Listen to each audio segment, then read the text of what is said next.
I came here to relax. Instant, I found out how scared I actually am.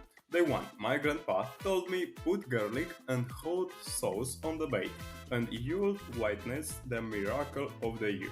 So I did, and 10 minutes later I caught something a full-on shoe.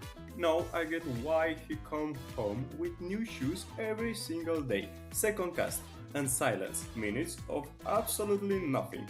I started thinking maybe I just wasn't built for this. I was actually ready to quit, and then the line moved, barely just twice.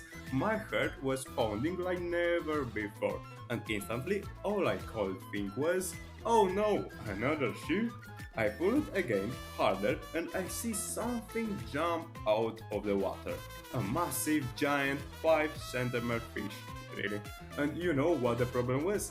I actually got it to shore, but when I tried to unhook it, that thing just jumps off and dives right back into the water.